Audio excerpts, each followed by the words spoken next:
The Astros are 3 games above 500 for the first time this season, and they do it with gusto and a little bit of Yainer action. Let's talk about it on this edition of Locked On Astros.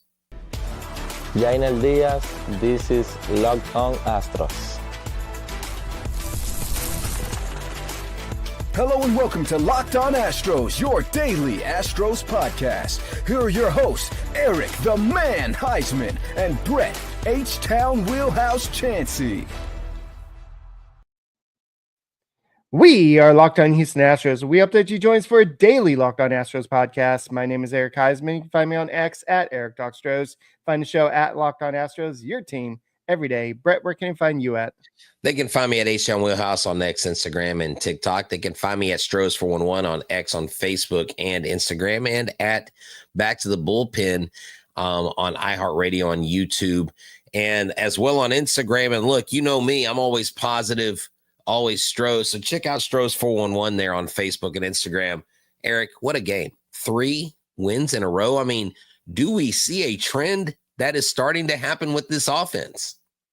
We'll talk about that later. But guys, thank you for making Locked On Astros podcast your first listen. Whether it's on YouTube, go ahead, subscribe to us, make us first listen.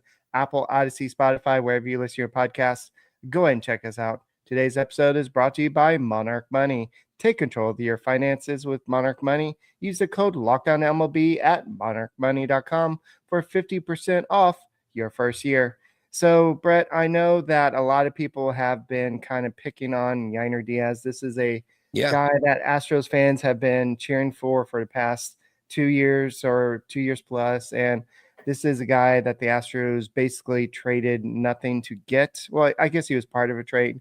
But this is, if you look at his stats, they're not pretty. He's got a 187 batting average, a 521 OPS. But it's about baby steps. And today, he had a big hit in today's game, and he's had some big hits lately. And I had on Twitter, Larry, the GM, reach out, and he said before 4-9, Diaz had a negative 41 WRC plus. Now, afterwards, he has a 92 WRC plus. That was before today's game. So, that went up a little bit. So, he's on the rise. He had a big hit to give the Astros the lead 4-3. And then he also had another RBI single later on. Right. But he's making those baby steps. And that's what you see with Diaz. That's what you see with Alvarez. That's what you see with Walker. You see all of these guys making those little baby steps. Yeah, definitely. And last night, Eric, on the show, I talked about the Astros needing to ride a wave of consistency. And I kind of made this analogy. My dad grew up surfing on the Atlantic coast of Florida. And one of the things he talked about was when you ride a wave, you don't necessarily look for the largest wave. You look for the wave that's consistent, because the largest wave is about to crash. So it's not about highs. It's about staying level and consistent. And that's what they're doing. And to kind of even reinforce the Yiner Diaz WRC plus talk in the Green Shoots article by Larry, the Astros in their first 11 games had a 68 WRC plus. That was 28th, Eric. They were really, really bad. But in the last 17 games, 106 WRC plus, 12th in Major League Baseball. He also noted, and I talked about this last night, that we faced some of the toughest pitchers that you could see in the league in our first several games. So patience is key in this season. And as the fans freak out and panic every year, we have these conversations. It's a marathon, not a sprint. I talked about this morning on Louisiana radio, Yainer Diaz. I was asked, who are you most concerned about, Walker, Diaz, or Yordan Alvarez? And I said, Yordan Alvarez and Walker will figure themselves out. I just need Yainer Diaz to get out of what he's been in, because he's younger. He has fewer years. I'm not worried about the veterans. I'm not worried about the Walkers and the Alvarezes and the Altuves. But if Diaz can do this and do it consistently, Eric, it's going to be massive, because on top of that, you had an Isaac Paredes triple tonight. So, dude, maybe Espada was onto something with switching up this lineup, man. Don't give Espada the credit. This was all Jose Altuve's idea. In Oh, fact, wait. you know what? Hold on. Do we give the hitting coaches the credit for these games? Do we give the hitting coaches credit? No, this is all on Jose Altuve. Altuve was the one that said, you know what? Let's go ahead and have Jeremy Pena hit the lead off. So yeah, this is messing me up. I'm going to put this. Why did you do that? You just switched. You like Eric's trying to switch it up. Eric's going up on a Tuesday, man. What is going on with you, bro? So Pena leading off. I think this is a good idea. We've seen him take some pitches. We saw him get hit by a pitch. We saw him be a little bit patient. I love the first at bat when in yesterday's game when you had Altuve hitting second for the first time in it's been a while since he's hit second, and then you have a situation where Pena comes in, he takes a few pitches. I forgot what ended up happening, but then Altuve comes in swinging out of his shoes, and that's just who he is. So this kind of makes sense having Pena bat there. But what we're seeing with Diaz, what we're seeing with the whole team as a whole, like you mentioned, they're increasing 10 hits today. That's a 300 batting average for today's game, 10 hits out of 32 at bats, 6 runs. You would like to have a little bit more, but they got the job done. And it just seems like overall it was you have this feeling that things are going to be okay. We'll talk about this in third segment, but you may have to wait for it a little bit. But things are getting a little bit better. And we're talking about a Tigers team that was a good team. It's the best team coming into this series in the American League. And you're talking about the Astros did all this damage against Will Vest. This was Diaz had this hit a 2-0 slider from one of the best relievers in baseball in the 6th inning to get that 4-3 lead at that time. And the Astros, like we said, are 16-13, 3 games above 500. They've won the first 2 games against the Tiger series. This is only the second series that the Tigers have lost all year. Do you know who they lost to before? I don't know. I have no idea. The Dodgers. Okay. Yeah. And you know what? So are you saying the Dodgers and the Astros are the same? Yeah. And I saw this Brian McTaggart, and this is some good information. They've had 8 wins in the past 11 games. The 3 losses they've had, they lost 3-2, 2-0, and 2-0. It's not like they're getting the number 4. You notice none of those losses, they had 4 runs in. They had 3 runs or less.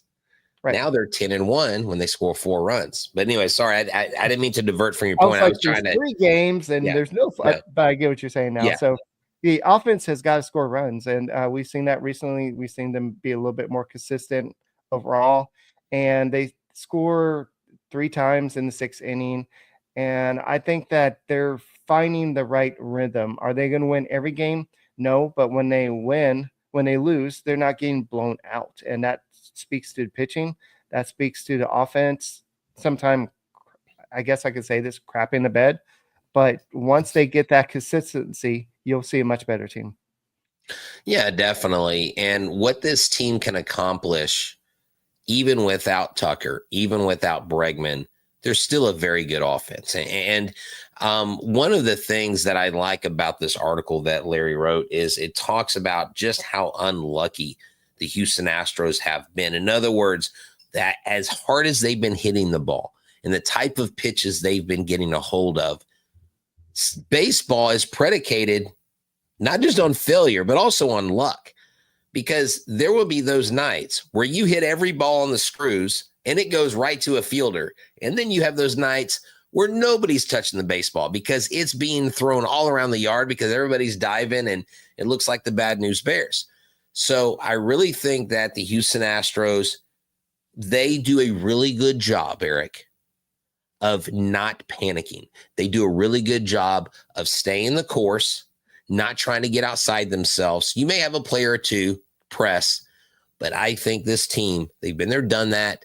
It's the beginning of the season. Not a single guy in that clubhouse has panicked. And I have full confidence in this team and what they can do over the duration of 162 games. I'm sorry, Brett, but all I can think about is this is Story Time by Brett Chancey, and you close the book. So that's going to close the book of this segment, and we'll go and come back and talk pitching. There's some pitching info we're waiting on. I keep on checking X to see what's going on, and we'll talk about what's on the horizon on the Locked On Astros podcast. Let me ask you, do you ever check your bank account and wonder where did all the money go between dining out, online shopping, entertainment? It's easy to lose track. Well, Monarch Money comes in as your personal CFO, giving you full visibility and control over your finances. Monarch Money isn't just a budgeting app, it's a complete financial command center. You can track all your accounts, investments, and spending in one place. So you stop just managing your money and you start building wealth. That's right. Surprising insights when you start Monarch Money, when you realize just how much you've been spending on that food delivery and the all-in-one convenience. Instead of juggling multiple apps, everything is in one place, your finances, your spending, and your long-term goals. Managing money with your partner doesn't have to be a task that is rife with arguments and stress. It can be smoother than ever. Setting goals, tracking personal and shared accounts, staying on the same page without that stress. Take control of your finances with Monarch Money. Use the code LOCKEDONMLB at monarchmoney.com for 50% off your first year. That's monarchmoney.com, code LOCKEDONMLB for half off your first year.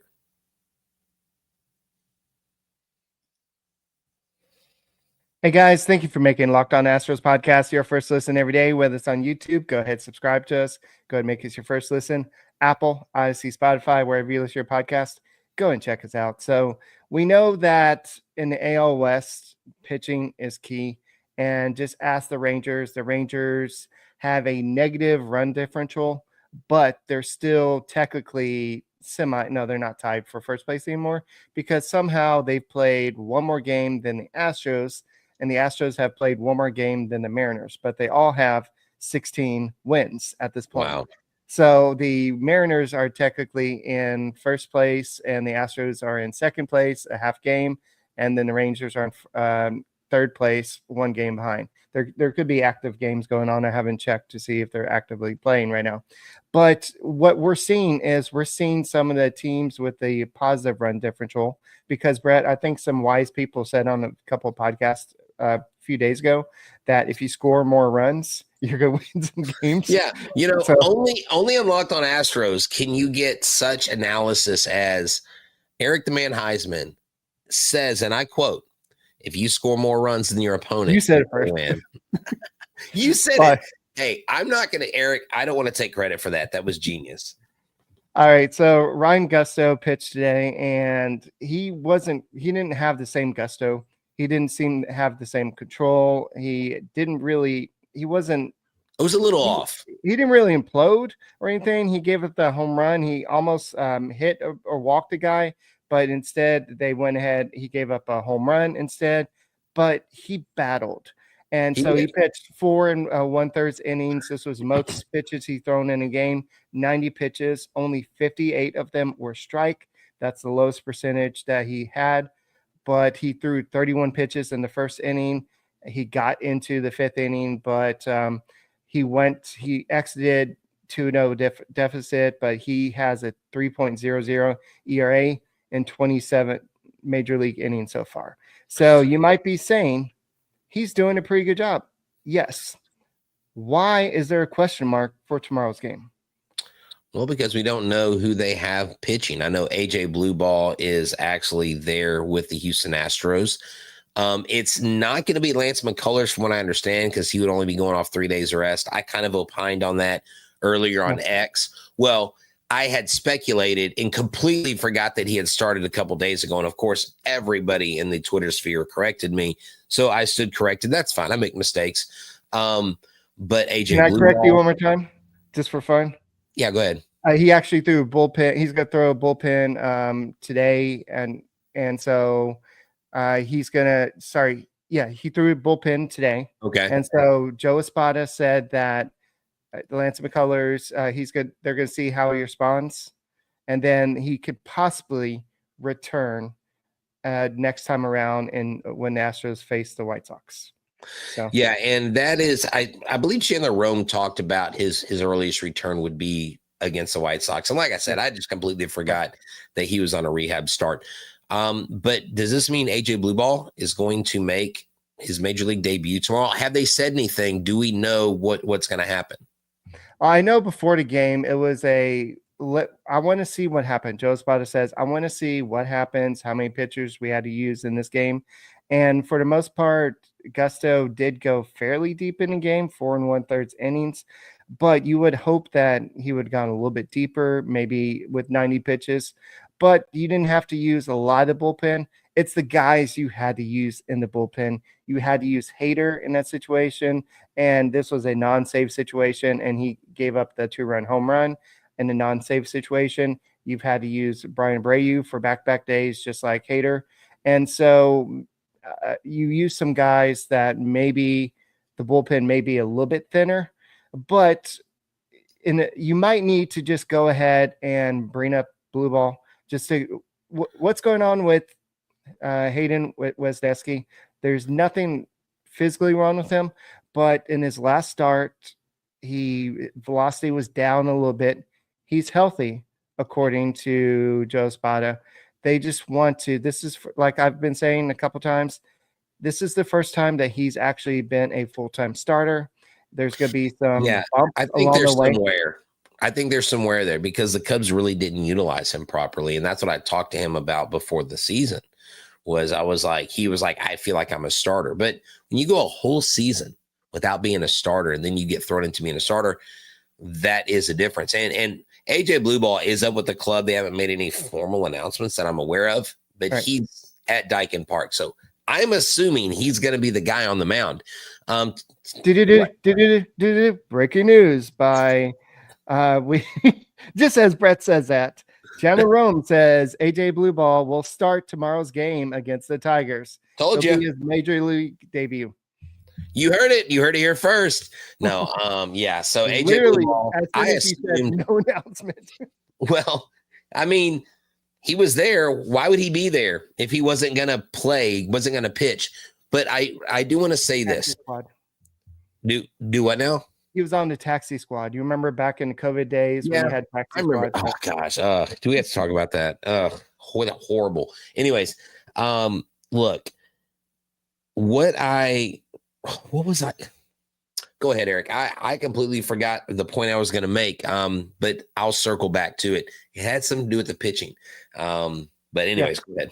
So keep in mind that I've been saying, even with Lance McCullers possibly coming back, the Astros are going to go to 6-man rotation, not only because of Wesneski. You've got McCullers. He hasn't pitched in, a year and a half or something, 2 years maybe.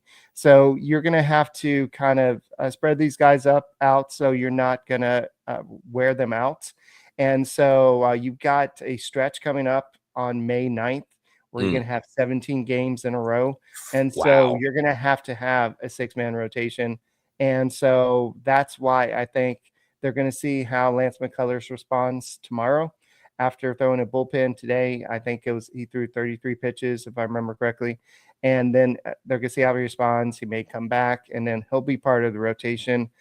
I don't think anything's wrong with Wesneski. They haven't said if they I just think or just skipped his start. Yeah, and what I was going to say was I feel like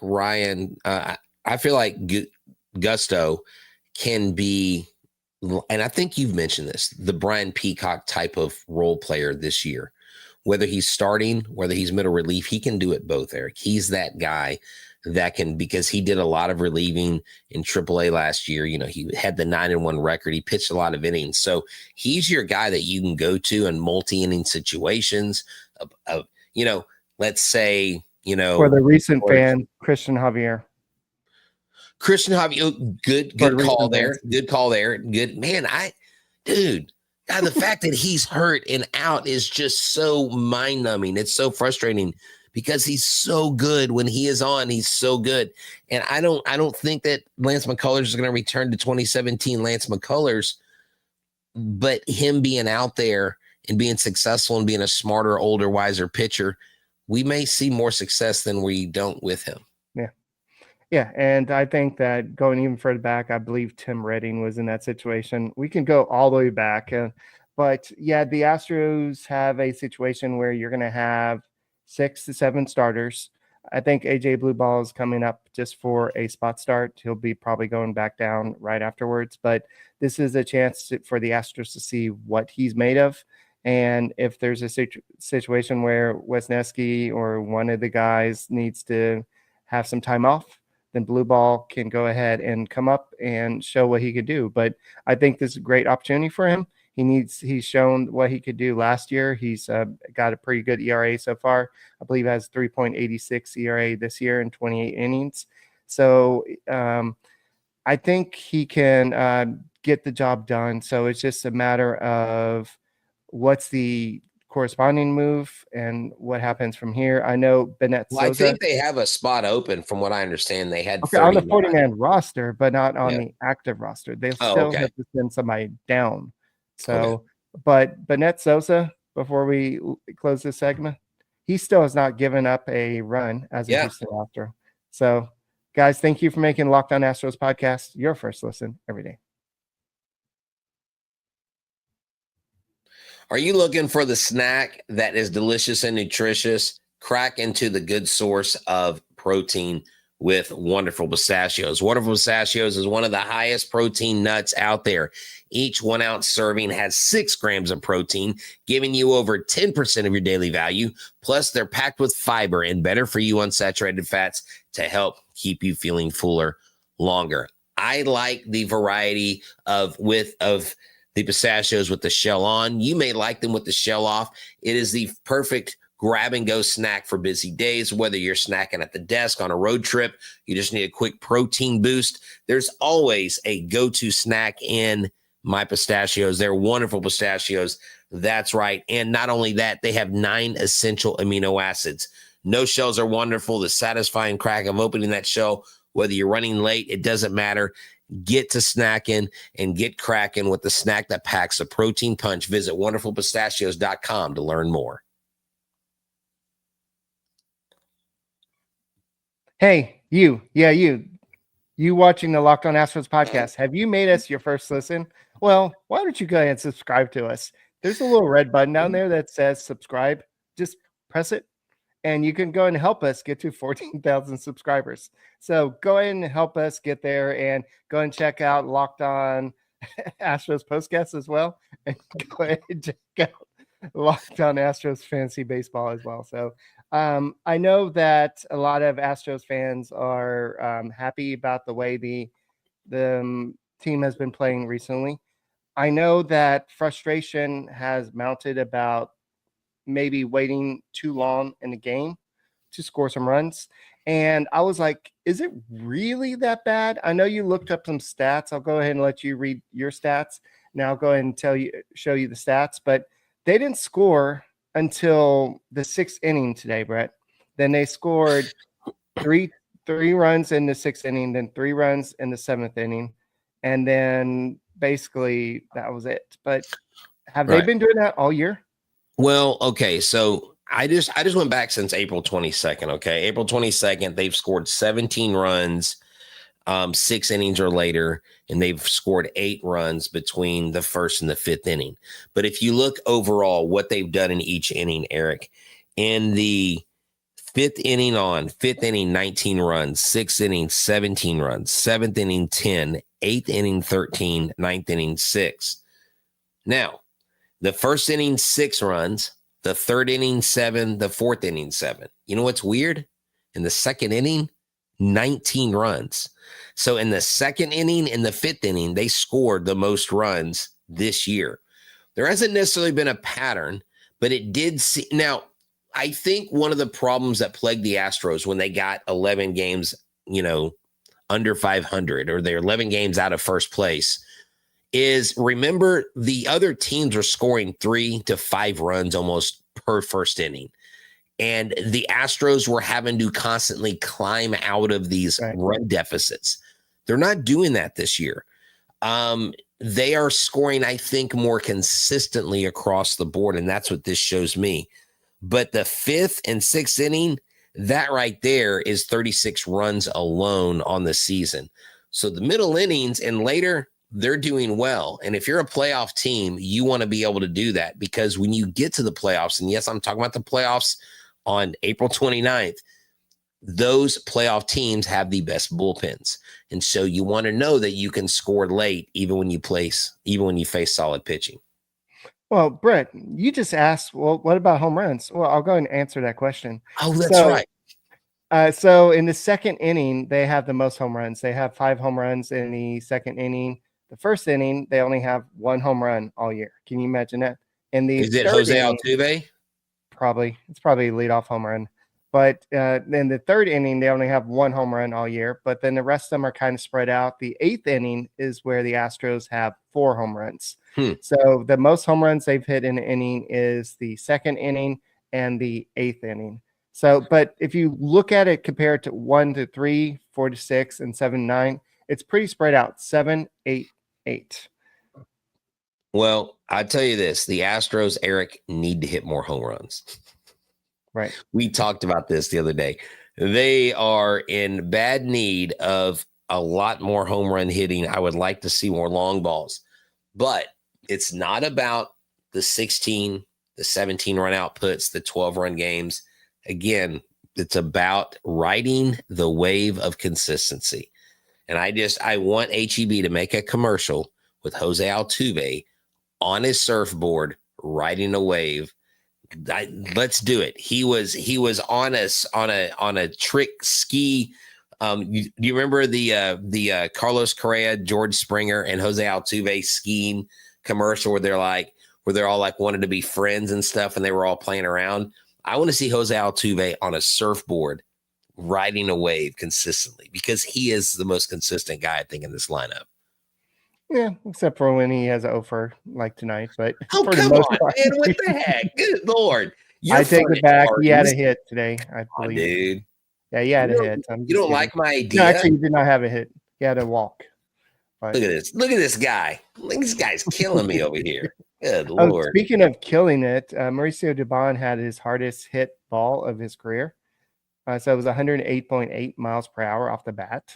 So I don't know if he's still using torpedo bats, but it's not helping his batting average or anything. But torpedo bats are not the answer. It's the hitter. Just like people can argue about steroids all they want, but not everybody that took steroids hit more home runs. You still have to have this skill. And last night I talked about it. Did you know Altuve was sent a shipment of torpedo bats? And he's like, yeah, I'm not going to try them. He doesn't want them. He doesn't need them. Return to sender? Is that what happened? Well, I hope they put them in the authentic shop. I'll go buy one. Yeah. So Larry said since 4-9, the Astros have averaged 4.4 runs per game. There's that 4 again.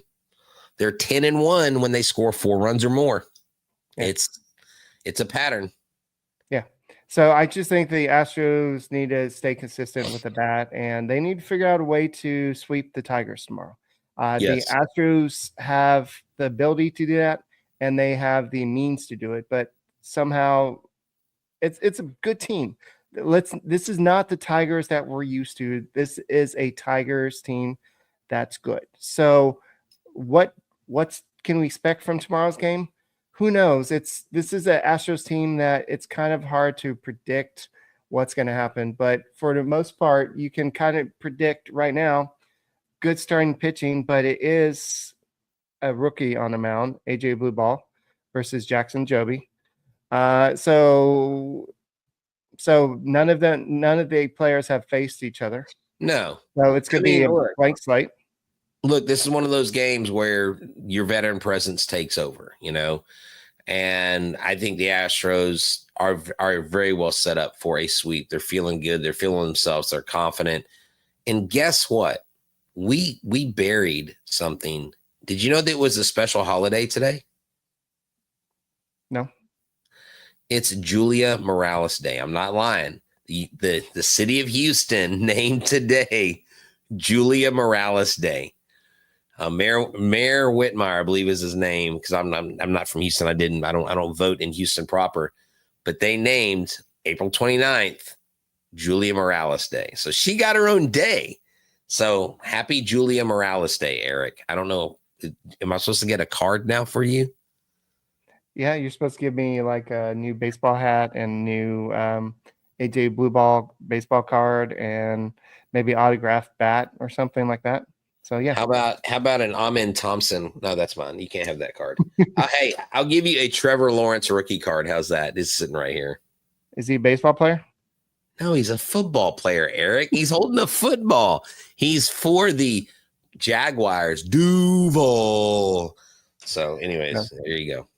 Well, the Astros are back in it in the AL West. I know a lot of people thought that they were done, but the Angels are kind of back where a lot of fans thought they would be, 12-15.